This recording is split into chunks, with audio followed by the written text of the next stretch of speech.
구약성경 욥기 19장이 되겠습니다. 오늘 본문은 19장 1절에 보면 욥의 대답이라고 나와 있습니다. 누구의 대답이냐면 우리 18장의 1절에 보면 수아 사람 빌닷이 욥에게 두 번째 말을 했죠. 그런데 거기에 대한 욥의 대답이 나옵니다. 여러분이 욥기에 대한 내용을 아마 1장과 2장은 대부분 익히 알고 있습니다. 욥이라는 아주 부자가 하나 살았는데 하루아침에 재산, 건강, 자녀까지 다 잃어버린 고통을 겪은 사람, 이거는 신자들이라면 대부분 아는 이야기이지요. 그런데 욥기의 주제는 거기 있지 않고요. 욥기의 주제는 그 고난의 문제를 당한 욥에게 찾아온 위로자 친구 3명이 있는데 이 친구들이 한 주간 동안 욥하고 아픔을 같이 나누다가 7일 이후에 욥한테 문제의 원인을 나름대로 분석하고 자꾸 말을 해요. 그러면 욥은 그들의 말을 듣고 대답을 해요. 이것이 욥기의 40장에 걸친 긴 장에 나오는 내용이에요. 그런데 그 대화 가운데 굉장히 중요한 게 많이 들었어요. 어떤 게 들었냐면 구원의 핵심, 또 구원 과정 가운데 조금 어려운 말이지만 우리가 예수 믿고 구원 받으면 구원은 내 노력으로 받는 것이 아니니까 우리가 옛날에 옛사람으로 그대로 있는 상태에서 구원을 받은 거예요. 근데 우리를 구원의 수준의 사람으로 만들기 위해서 그 다음 과정으로 반드시 가요. 그거를 성화라고 해요. 이 욥기는 그 성화의 과정을 지금 언급하고 있는 거예요. 이 성화의 과정에서 하나님이 성화를 위하여 쓰는 도구가 하나 있는데 그것은 한마디로 말하면 고난이에요.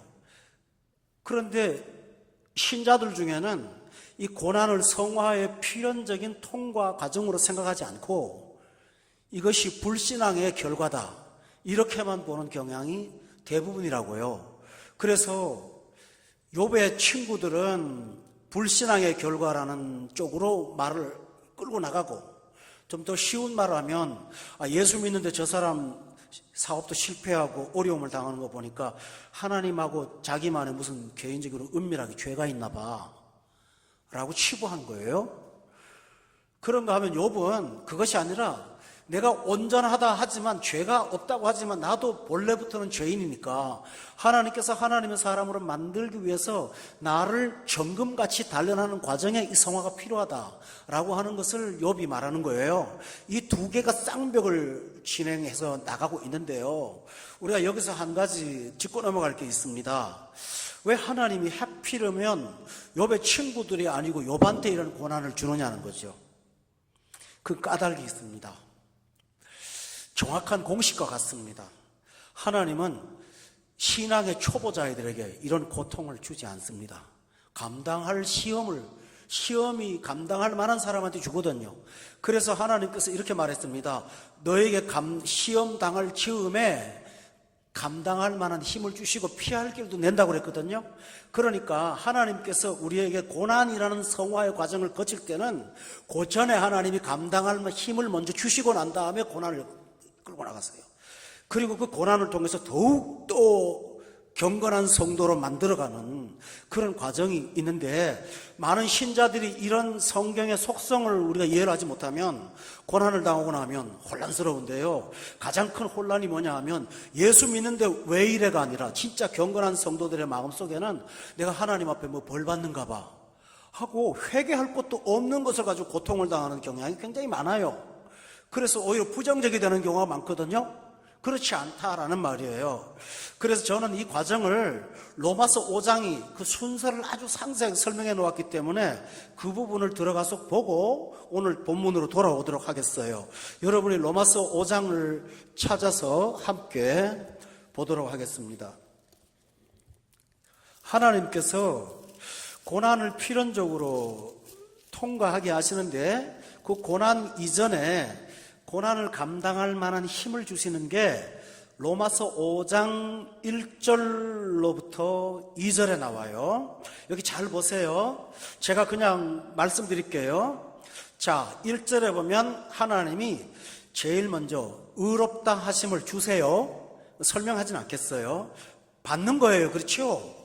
그 다음에 그 결과로 해서 5장 1절 끝에 보니까 화평을 누리는 상태가 돼요. 처음에 예수 믿으면 굉장히 마음이 기뻐요. 마음에 평안이 오고, 세상에 이렇게 좋은 예수님을 내가 그동안 몰랐어. 그분 굉장히 은혜 받은 거거든요. 구원의 길에 제대로 들어오신 거예요. 그래서 그때는 너무 기뻐갖고요, 주변에 믿지 않는 친구들을 보면 내가 교회 가니까 이렇게 좋아 하고 예수님을 전파하게 되죠. 믿음으로 의롭다함을 받고 나니까 너무 마음이 평안하고 행복하고 좋아요. 그게 뭘까요? 하나님과 함께 화평을 누리는 상태에 들어온 거예요. 여러분이 그 경험을 하신 분들은 아마 오늘 충분히 목사님 맞습니다 라고 하실 거예요. 그 다음에 2절에 보면요, 화평을 누리는 정도가 아니고요, 또한이라고 되어 있죠. 그죠? 또한 그것 때문에 라는 말이에요. 우리가 믿음 안에 서 있는 이 은혜에 그 다음에 뭐랍니까? 들어가요. 그게 뭘까요? 기도하는 것마다 하나님이 응답하시고요, 마음속에 너무 감사가 넘쳐나고요, 지난날에 아팠다고 했던 상처들을 돌아보면 오늘의 나를 구원케 하시는 하나님의 방법이었다는 사실을 알고 나니까 그때부터 세상을 해석하는 눈이 완전히 은혜라는 해석에 안경을 끼는 거예요. 전에는 늘 불만, 전에는 늘 부족, 열등감, 경쟁 이런 것으로 세상을 봤는데요, 은혜 받고 나면 그때부터는 전부 다 안경이 은혜로 보여요. 저분을 만난 것도 은혜요, 밥을 먹어도 은혜요, 안 먹어도 은혜요, 회사에서 쫓겨난 것도 은혜요, 또 온 것도 은혜요. 전부 은혜인 거예요. 여러분도 그런 날이 있죠? 매사가 다 은혜인 거예요. 이사 가서 집문을 탁 열면 은혜예요. 앉아 밥 먹으면 은혜예요. 길 가다 자동차가 고장나도 은혜예요. 매사가 다 은혜예요. 그럴 때가 있어요. 그 은혜가 지속되죠. 그 다음에 뭐냐 하면요, 이 은혜에 들어감을 얻었다라고 말하지 않고 얻었으며라고 돼 있죠. 그 다음에 또 와요. 그건 뭐냐 하면요, 수준 높은 소원의 목적이 달라져요. 소원이. 그때부터는 하나님의 영광을 바라고 살아요. 전에는 여러분 찬송가에 나오고 있잖아요. 이전에 좋던 것 이제는 값없다. 나 이제 주님의 새 생명 얻은 몸. 이전에 좋던 것 이제는 값없다. 그게 되는 거예요. 그러고 나니까 참 내가 별거 아닌 것 같고 세상에서 목말라 했구나. 하나님의 영광을 바라는 거룩한 소망이 생기기 시작해요. 우리 교회 아무개 권사님 계신데 나 저분처럼 영성이 좀 커졌으면 좋겠어. 그게 부러워지기 시작하는 거예요. 전에는 가방 큰 거 메고 다니는 교회 아줌마로 봤는데 이제는 그분이 부러운 거예요. 그러면서 나는 얼마나 저렇게 주님을 닮아갈까 하는 하나님의 영광을 바라는데요, 이상한 일이 벌어져요. 세상 영광을 바랄 때는 늘 목이 말라요. 과장일 때는 부장을 쳐다보면서 늘 목이 마르고요, 또 뭐가 보면 목이 마르고요. 그렇게 목이 말랐는데요, 거듭난 이후에 하나님의 영광을 바라는데 목이 안 마르고요, 이루어지지 않았는데도 그렇게 마음이 즐거워요. 그래서 여기 2절에 보면 하나님의 영광을 아직도 완전하게 누리지 못했지만 바라는 자체가 뭐라고 그랬어요? 즐거운 거예요. 아멘이시죠? 마치 이거예요. 우리가 어린 시절, 나이 들어서는 그런 마음, 휴가 간다고 그렇게 않지만 어린 시절에 소풍을 갈 때 가방을 싸놓고 어서 동이 트기를 바라는 어린아이의 마음처럼 바라는 자체가 즐거운 거예요. 바라는 게 너무 마음이 기쁘고 즐겁고 그렇지 않습니까? 이것처럼 세상 영광은 바라면 막 목이 마르고 힘들고 어떻게 들어갈까 하는 고민, 아픔 이런 것들이 있는데요, 하나님의 영광을 바라면 내 심령 속에 그 소망 하나 있다는 자체가 그렇게 즐거워요. 여러분도 즐거우시죠? 제가 나름대로 해석하는 게 아니고요, 우리 집사람하고 늘 하는 말이, 우리 교회 오셔서 한 달 정도 출석하시면 얼굴에 제일 먼저 어떤 변화가 나냐면 얼굴에 검은 빛이 사라져요. 피부가 하얘진다는 말이 아니고요, 뭔가 이게 속에서 빛이 나시는 것 같아요. 환해져요, 사람들이. 시간이 가면서 맑아지기 시작하고 눈동자가 순결해지기 시작해요. 사람들이. 공감 믿으세요? 아멘? 맞죠? 보면 사람이 달라져요. 사진을 찍어 놓으면 분명히 알아요.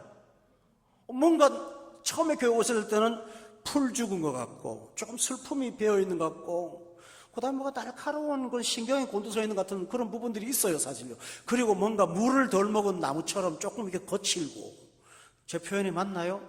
그런데 안 그래요. 시냇가에 심은 나무처럼 그 잎사귀가 마르지 않고 시절을 쫓아 과실을 맺는 것처럼 그분의 생이 달라지는 걸 보는데, 그게 우리 교회를 목회하는 이 목사의 행복입니다. 얼마나 고마운지 몰라요. 교회 와서 성도들이 행복해서 변화되는 모습을 보는 게, 목사가 교인의 숫자보다도요, 저는 많은 숫자도 목회를 한 적이 있습니다만 지금의 만족도는 그때하고 비교할 수가 없어요. 여러분 한 분 한 분의 그 스데반처럼 천사의 얼굴을 바라는 게 왜 그런지 아세요? 여러분이 영광을 바라기 때문에 그래요. 하나님의 영광을 바라면 사람이 즐거워져요, 마음이. 하나님이 이렇게 우리를 고난받기 전에 무장을 시키십니다. 자, 지금부터 중요한 건 3절이에요. 그리고 다만 이뿐 아니라 하는 건 뭐죠?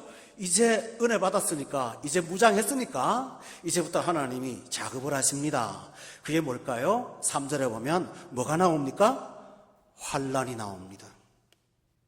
아이고, 이거 아닌데 여기서 2절에서 머물렀으면 좋겠는데, 여러분 그런 마음 드시죠? 그러나 우리가 기억하실 사실이 있습니다. 하나님이 우리를 있는 그대로 받았죠? 있는 그대로 두지는 않으십니다. 왜냐하면 그릇이 깨끗해야 좋은 것을 담을 수 있지 않습니까? 하나님이, 예수님이 오신 것은 생명을 얻는 것도 있지만 풍성케 하는 것도 있는데, 그 풍성함을 누리는 사람이 되기 위해서는 여러분의 속에 있는 죄성이나 옛날의 습성이나 세상의 가치관이 하나하나 떨어져 나가기 위해서는 이제부터 환난이 조금씩 시작이 됩니다. 근데 여러분, 이때 그 불시험을 이상하게 여기지 마세요. 베드로전서를 찾아보고 로마서 5장으로 돌아오겠습니다. 여러분이 베드로전서 1장을 한번 찾아보시죠. 5절 말씀입니다. 1장 5절 다 같이 읽어보세요. 시작. 나타내기로 예비하신 구원을 얻기 위하여 믿음으로 말미암아 하나님의 능력으로 보호하심을 받았느니라. 잘 보세요. 여기서 말세에 나타내기로 예비하신 구원은요, 예수 믿고 천국 가는 구원을 말하는 게 아니고요, 그건 이루어졌잖아요. 여기서 말하는 예비하신 구원은 여러분의 성품이 하나님을 닮아가는 걸 말하는 거예요. 그런데요, 구원을 얻기 위해서 하나님의 아까 능력이 뭐였죠? 의롭다 하심. 아까 또 뭐였죠? 화평을 누리는 거, 그 다음에요, 하나님의 영광을 바라고 뭐 하는 거예요? 즐거워하는 거. 그게 바로 하나님의 능력이에요. 자, 보호하심을 받았어요. 6절 보세요. 그러므로 이제 여러 가지 시험이 와요. 똑같죠? 베드로 사도나 바울이나 성경은 똑같아요. 그런데 문제는 잠깐 근심하게 될 거예요. 그러나 잠깐 근심은요, 크게 기뻐한다는 것과 질량을 비교해 보세요. 그러면 어떤 걸까요? 고난이, 환난이 뭐냐면 7절에 보세요. 믿음의 확실함 때문에 불로도 연단하는 것처럼 금보다 더 귀한 믿음 주시는 것, 그게 목적이고요. 예수님 나타나실 때 칭찬과 영광과 존귀를 얻게 되는 사람으로 만들기 위한 하나님의 작업 과정이 불로 연단하는 환난이 있다고 성경은 말씀하고 있어요. 그래서 찾아오는 불시험을 여러분이 이상히 여기지 말아야 된다고 성경이 말하고 있습니다. 자, 로마서 5장으로 돌아가 보시죠. 잘 따라오셔서 감사합니다. 이 논리를 잘 따라오세요. 성경의 논리를. 그러면 오늘 굉장히 중요한 날이니까요. 자, 3절에 보면 환난이 있습니다. 그러면 우리가 2절까지 보면 하나님이 이렇게 준비했으니까 이제부터는 힘드는 과정에 들어가구나 하죠. 그런데 그렇지가 않아요. 3절에 보세요. 환난이 오는데요, 옛날 같으면 죽고 싶어요. 못 살겠어요. 그런데 신기한 게요, 힘든 것과 동시에 즐거움도 있어요. 여기 3절에 보면 환난 중에도 뭐 한다고 그랬죠? 즐거워해요. 내가 이해할 수 없는 기쁨이 내 안에 있다니까요. 전에 같으면 나 밤잠 못 자요. 막말로 술집에 가서 밤새도록 퍼마시고 떡이 돼야 되는데, 아니면 잠을 못 잘 텐데 이 상황이 왜 이렇게 평안합니까? 내가 생각해도 내가 참 무책임한 사람처럼 마음에 뭐 기쁘다가 아니라 평안하거든요. 그게 뭘까요? 신자의 특징이에요. 환난과 즐거움이 동시에 있는 거예요. 처음에는 즐거움만 있었잖아요. 환난 중에도 즐거워하는데, 왜냐하면 신기한 게요, 환난을 전에는 못 견뎠어요. 근데 지금은요, 인내가 생기는 거예요. 무슨 인내인지 아세요? 그냥 참자가 아닙니다. 어떤 인내냐면요, 하나님의 때, 하나님의 섭리, 하나님께서 일하시는 믿음 때문에 잘 견뎌내는 거예요. 다 뜻이 있는 거야. 내가 모르는 하나님의 길이 있는 거야. 그 믿음이 나를 감당하게 만드는 거예요. 지금 당장에 앞서가지 않는 것 같은데 그건 하나님이 하시는 일이야. 내가 모르는 부분이 있다는 것을 여러분 믿으십니까? 그것 때문에 쉽게 인내하면서 살다 보면 웬만한 건 잘 넘어가는 능력 있는 사람으로 자꾸 바뀌는 거예요. 그러다 보니까 사들해 보세요. 인내가 나를 단단하게 만들어요. 연단하게 만들어요. 단단하게 만들어요. 그 다음에요, 이 연단이 뭐죠? 연단을 당하다 보면 소망이 어떻게 되나요? 생겼다고 말하지 않고, 아까는 바랬다고 그랬잖아요. 아까는 바라기만 했는데 만날 어려움을 당하는 것 같은데 돌아보니까 이루어진 거예요. 하나님이 하신 거예요. 나는 늘 힘든 것 같은데 그 힘든 과정에서, 여러분 찬송가에 나오죠. 이풍랑 인연하여서 더 빨리 갑니다. 풍랑은 있는데, 힘들었는데, 헤맸는데 와보니까 훨씬 더 소망이 이루어진 것이 있더라는 것입니다. 그게 바로 믿음의 사람의 특성입니다. 그런데 옛날에 보세요. 5절에 보세요. 옛날에 예수 믿기 전에는 6장에 있는, 로마서 6장에 보세요. 21절이에요. 다 같이 한번 읽어볼까요? 시작. 무슨 열매를 얻었느냐? 이제는 너희가 그 일을 부끄러워하나니 이는 그 마지막이 사망이라. 옛날에는 수단 술수 부려서 얻은 열매가 있었다고요. 근데 열매를 얻고 나면 결과가 뭔지 압니까? 부끄럽다고요. 사람들한테 그걸 자랑거리로 말을 못하겠다고요. 불의한 노력으로 돈을 벌어갖고 여러분의 통장에 가득 쌓아놔도 여러분 속으로는 만족할지 몰라도 그거를 긍지나 자랑거리로 말을 하지 않습니다. 그렇죠? 그런데요, 5장으로 돌아가 보세요. 연단 가운데 소망이 이루어진 이 소망은요, 5절에 보면요, 부끄럽지가 않아요. 그 6장에 있는 말씀에 부끄럽다는 말과 부끄럽지 않다는 말과 비교해 보세요. 자랑스러워요. 긍지가 생겨요. 너무 좋아요. 기뻐요. 할렐루야. 자랑스러워요. 여기까지 제가 하면서 욥기를 들어갈게요. 서론도 못해서 미안합니다만 욥기 1절도 지금 못 건드려갖고요. 제가 욥기에 대한 이해를 하려고요. 자, 이렇게 연단이 있습니다. 그러면 아까 읽었던 욥기 19장의 내용은 뭐냐면요, 그 연단의 구체적 내용이에요. 여러분 잘 보세요. 오늘 밤 여러분의 영혼을 하나님께서 도우십니다. 욥기 19장에 보면 그 연단이 뭐냐? 욥은 먼저요, 연단이 없으면 사람이 이렇게 된다는 말을 먼저 합니다. 자, 첫째로는 5절 말씀이에요. 19장 5절에 다 같이 읽어보세요. 시작.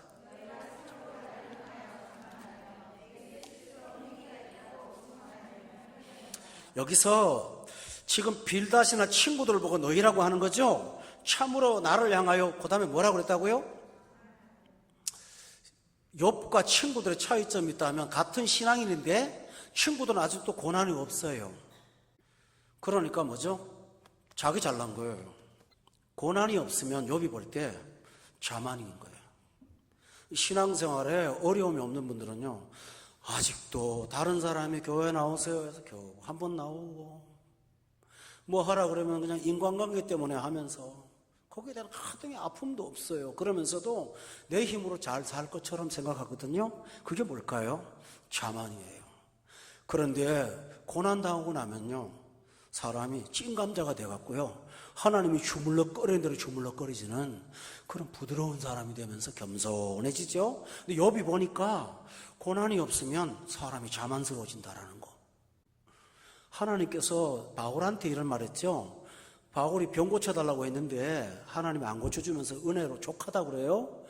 그게 뭘까요? 바울이 설명을 합니다. 이는 내 능력이 너에서 온전해지려면, 그래서 약한 것이 오히려 자랑거리라고 말을 한 적 기억합니까? 나를 자만하지 않게 하시려고 하나님이 사탄의 사자를 줬다고 이렇게 말을 했어요. 따라서 욥이 보니까 나는 고통을 당해서 잿더미에 앉아있지만 저 잿더미에 앉아서 겸손한 나와 생각할 땐 저 사람들 참 잘났다, 정말 잘난 거예요. 세상에 뭘 먹고 저렇게 잘나나.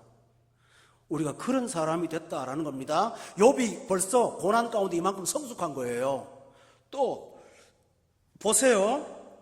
시편 73편을 한번 찾아보세요. 이거는 욥만 말하는 게 아닙니다. 성경은 언제나 한 사람의 이야기만 갖고는 안 된, 여러분이 다른 성경을 찾아보면 짝이 있어요. 시편 73편에 보세요. 73편의 5절에 보면 같이 한번 읽어요. 악인의 형통을 말하는 과정에서 나오는 얘기예요. 5절 시작. 당하는 고난이 그들에게는 없고 사람들이 당하는 재앙도 그들에게는 없나니. 자 보세요. 고난이 없고 연단이 없는 사람들은 그러므로 6절에 교만이 그들의 목걸이가 된다고 돼 있어요. 안 당해보니까요, 어려운 걸 모르는 거예요. 하나님의 은혜로 산다는 사실을 의지하지 않는 거예요. 그러니까 교만이 그들의 목걸이라는 말이 뭐죠? 목걸이는 장신구잖아요. 다시 말하면 나처럼 살아봐 하는 교만이 있다라는 거죠. 그런데 한 방 먹은 사람은 무슨 일을 하든 이거 하나님이 하지 않으면 안 돼. 그건 있거든요.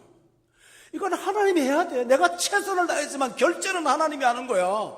그렇기 때문에 안 돼도 낙담하지 않고 돼도 교만하지 않아요. 할렐루야. 오히려 되는 사람은 요셉처럼 그래요. 하나님이 나를 국무총리 만든 거는 오늘날 당신 구원하라고 보내주신 거라고 소명으로 알아버리는 거. 그런 사람들은 높은 자리에 올라가도 사람을 깔보지 않아요. 이렇게 거룩해져요. 그런데 교만이 뭡니까? 고난이 없는 사람은 교만을 목걸이처럼 하고 다닌다고 성경을 말하고 있어요. 욥이 볼 때 친구들의 신앙이 바로 그 문제라는 거였어요. 또 하나 보세요. 두 번째로 욥은 말하고 있습니다. 다시 19장으로 돌아가겠습니다. 여기 보면 4절 말씀에 다 같이 한번 읽어보세요. 19장 4절 시작. 이 말이 뭘까요? 고난을 모르는 사람들은요, 고난 안 당해보니까 항상 내가 의인이고 저 사람 잘못하는 거예요. 저 사람 문제점 있는 거예요. 그러니까 이런 사람은요, 신학적, 교리적, 성경적 원리에서 벗어나요.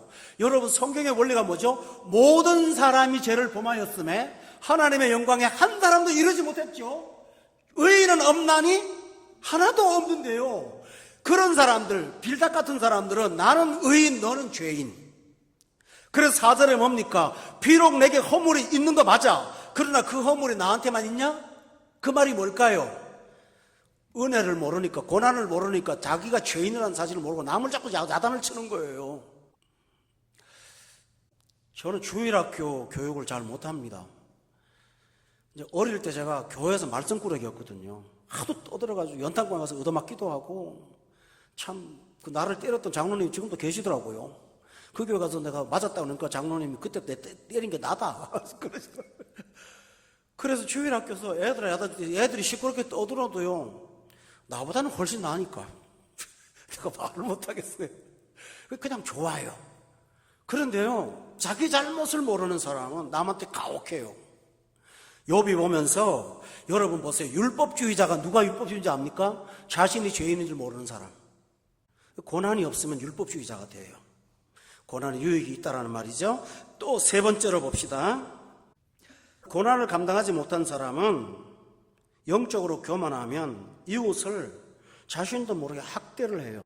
2절에 보세요. 자, 경건한 욥을 지금 위로한답시고 한 게 뭐죠? 너희가 내 마음을 뭐 한다고요? 괴롭혔어요. 나를 짓부숴요. 3절에 보니까 나를 학대해요.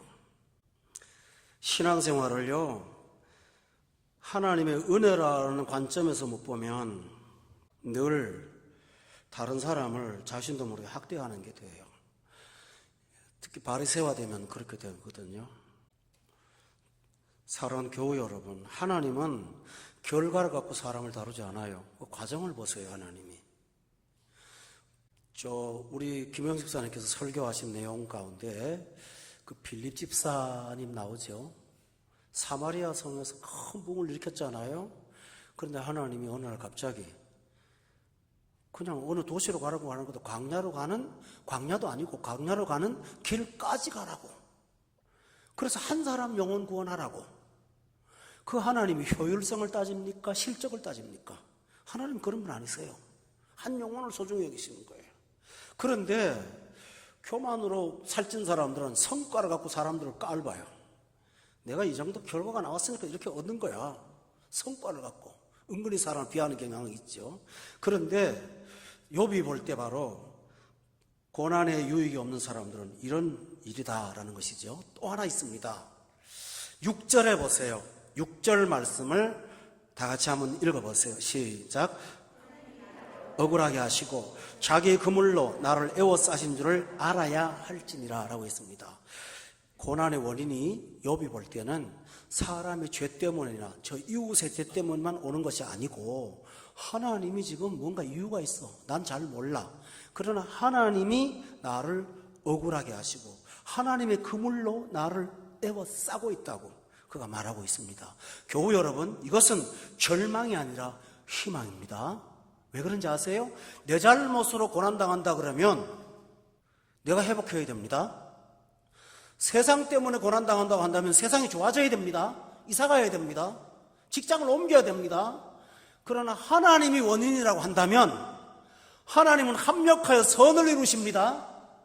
하나님이 원인이라면 하나님은 회복시켜 주실 줄로 믿으시죠. 그 소망이 있어요. 욥이 지금 그걸 붙잡은 거예요. 하나님이 고난 준 거야. 나하고 관계없이 하나님이 하시는 거라면 하나님께서 해결하실 거야. 그 믿음 갖고 있는 거예요. 그래서 결론부터 말씀을 드리면요, 실컷 얘기한 다음에 욥이 뭐라고 한지 압니까? 자, 25절에 보세요. 내가 알기에는 나의 대속자가 살아계신다는 거죠. 살아계신다는 거예요. 나는 고난으로 망하지 않는다는 거예요. 또 26절에 보세요. 내 가죽이 뻗김을 당하면서 온갖 어려움을 당해도 육체 밖에서도 하나님을 볼 거라고 말을 하면서 그는 하나님께 소망이 있고 하나님이 원인이라는 사실을 기억했어요. 고난당할 때마다 여러분 기억하세요. 우리의 잘못만 있는 것이 아니고 하나님께서 우리를 거룩하게 만드시기 위한 고난을 주셨다면 어떤 시점에서 하나님은 종료하실 거예요. 그럼 종료가 너 착하게 살면 종료? 그거 아니에요. 잘 보세요. 성경에 보면 하나님이 이스라엘 백성들을 바벨론에 포로가 되게 할 때 포로가 되기 전부터 졸업날이 언젠가 미리 말씀하세요. 70년이 되면 끝날 거야. 그 얘기를 에레미야한테도 하고 이사야도 하고 다니엘도 하고 굉장히 말을 많이 해요. 하나님이 훈련소에 보내면서 너 70년 딱 끝나면 무조건 끝날 거야. 그러니까 너 수준 요 정도 되면 내가 나 봐줄게. 그게 아니에요. 어느 날 갑자기 하나님께서 문을 닫으시고 열으시고 고난의 욕망에서 건져내요. 그러고 만들어요. 우리가 군대에 가면 훈련소에 졸업하는 날을 하나님이 사람 국가가 정해놓은 것처럼 하나님께서 어느 순간 따라서 여러분이 희망을 가진 사실은 고난이 연속되더라도 낙담하지 마세요. 어느 순간 터널을 빠져나오는 날이 있어요. 하나님께서 기다리세요. 아멘. 저도 겪었어요. 제가 목회 시작하면서 고난당할 때 처음에 목회가 고난이 뭐냐 하면요, 폐결핵이었어요. 결핵 걸려서 아픈 가운데 아이 다치고 교회는 막 엉망진창이 되는 그런 상황 속에서 하루도 쉬지 않고 고난이 다중으로 오는데 정말 감당하지 못하겠더라고요. 그런데 어느 날 싹 사라졌어요. 없어요, 저한테. 근데 제가 이렇게 생각하고 제가 성경을 모른다면 내가 그동안 하나님 앞에 경건하게 사니까 하나님 봐주시는구나. 그게 아니고요. 하나님이 정한 때에 고난을 끝내버리신 거예요. 끝내버린 거예요. 성경에 보면 맞아요. 보세요. 모세를 보세요. 120살 살았는데 40살 딱 되니까 애굽으로 옮기세요. 80살 딱 되니까 하나님 나타나세요? 80살부터 40년 동안 하나님이 쓰세요. 뭡니까? 졸업할 만한 수준이 됐나요? 안 됐나요? 안 됐어요. 하나님이 당신의 때로 정하시는 거예요. 우리가 아무리 온전하게 산다고 해도 하나님 눈에 만족할까요? 따라서 하나님이 선언하시는 거예요. 그러므로 여러분 잊지 마세요. 하나님이 그물을 치시고 하나님이 나를 때렸다면 하나님이 회복시킬 날이 있다는 것을 믿으시기를 바랍니다. 호세아서의 이 말을 뭐라고 그러죠? 이틀에는 치셨으나 제3일에 살아나리라고 기억나세요? 호세아서에 이런 말이 있어요. 6장이에요. 1절에 다 같이 한번 읽어봐요. 시작. 오라 우리가 여호와께로 돌아가자. 여호와께서 우리를 찢으셨으나 도로 낫게 하실 것이요 우리를 치셨으나 싸매어 주실 것임이라. 2절 시작. 여호와께서 이틀 후에 우리를 살리시며 셋째 날에 우리를 일으키시리니 우리가 그의 앞에 살 거다. 분명히 말했죠. 그런데 뭐라 그럽니까? 3절에 보세요. 그러니까 잘 살자, 하나님 앞에 인정받게 살자 그러지 않고요. 그러니까 우리가 뭐라고요? 여호와를 알자. 아멘. 하나님 앞에 착하게 살자가 아니고 여호와를 알자. 그러나 하나님을 알고 살면 고난을 이긴다. 할렐루야. 힘써 여호와를 알자. 그의 나타나심은 3절에요 새벽볕같이 어김이 없고요 비와 같이 땅을 적시는 늦은 비와 같이 우리에게 정확하게 임할 거라고 말씀하셨어요. 할렐루야. 어느 날 고난을 졸업합니다. 내가 노력한 것도 아닌데 터널을 빠져나와 있습니다. 아브라함이 창세기 22장에 보면 자기 아들을 갖다 바치라고 하시는 하나님 명령을 듣고 올라가는 그 고통을 당했는데요. 나중에 성경을 보면요. 아브라함이 장수하고 향수하여 나이 늙어 죽었다는 말이 나옵니다. 하나님께서 그의 인생의 후반기를 얼마나 평온케 하신지를 기억하십니까? 그렇게 하셨습니다. 그러므로 여러분이 기대하세요. 이틀 후에 치셨으나 제3일에 낫게 하실 것이고 그 하나님을 힘써 알아라. 그것이 바로 소망이다. 그런 믿음을 갖고 살아가시기를 예수 이름으로 축원합니다. 이것이 바로 믿음이에요. 시간이 다 되어서 오늘 본문을 다 못 다루고 여기까지만 하도록 하겠습니다. 그게 결론입니다. 따라합시다. 힘써 여호와를 알자. 예수 믿는 사람은 세상 말로 좀 배짱이 있어야 됩니다. 뭐 치시긴 하겠지만 뭐 졸업하실 날 있지 뭐. 나는 뭐 꼴찌로 들어가도 낙제로 들어가도 그냥 들어갔으니까 졸업은 하실 거야. 이렇게 믿는 거예요. 십자가 있으면 부활이 있어. 당연히. 찢었으면 건드리셔. 다른 사람은 늦게 갈게 했다면 뭔가 하나님 방법이 더 빨리 가게 하는 뭐 있어. 그 배짱 갖고 아침에 눈 뜨고 사는 거예요. 그리고 나서 경험하면 봤지 하나님 봤지 그러고 사는 거예요. 그게 예수 믿는 거예요. 할렐루야. 기도하겠습니다.